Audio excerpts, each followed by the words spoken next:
Video sharing platform ইউটিউবে একটু ঢু মারলেই সামনে ভেসে উঠবে নানা রকমের কন্টেন্ট, যেন অন্য এক দুনিয়া। কিন্তু এসব শেয়ার হওয়া কন্টেন্টের মান নিয়েও আসছে প্রশ্ন। নতুন করে যোগ হয়েছে কৃত্রিম বুদ্ধিমত্তা বা এআই ভিত্তিক নিম্নমানের কন্টেন্ট। ব্যবহারকারীদের অনেকে আছে এই জগতে একেবারেই নতুন। তাদের সামনে যেসব ভিডিও আসছে তার 20%ই তৈরি আর্টিফিশিয়াল ইন্টেলিজেন্স দিয়ে। সম্প্রতি ভিডিও এডিটিং প্ল্যাটফর্ম ক্যাপউইং এর গবেষণায় বিশ্বের শীর্ষ 15,000 ইউটিউব চ্যানেল বিশ্লেষণ করে উঠে এসেছে এমন তথ্য।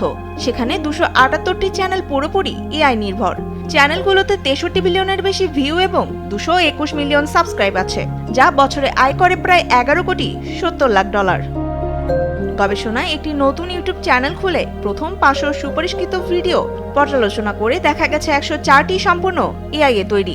শুধু ইউটিউব নয়, অন্যান্য ডিজিটাল প্ল্যাটফর্মেও এমন আসক্তিকর ভিডিওতে 6 লাখ। সবচেয়ে বেশি ভিউ পাওয়া চ্যানেলের একটি ভারতের বান্দার আপনা দোস্ত। চ্যানেলটির ভিউ 2.4 বিলিয়নের বেশি। তালিকায় আছে সিঙ্গাপুরের পাউটি ফ্রেঞ্চি, পাকিস্তান ভিত্তিক দ্য এআই ওয়ার্ল্ডও।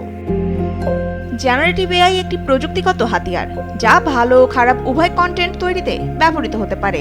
এসব মানহীন কন্টেন্ট দ্রুত ছড়িয়ে পড়ায় বাড়ছে আসক্তি, যার প্রভাব বাংলাদেশেও লক্ষণীয়। তনিমা ইসলাম, নিউজ ডেস্ক, দেশ টিভি।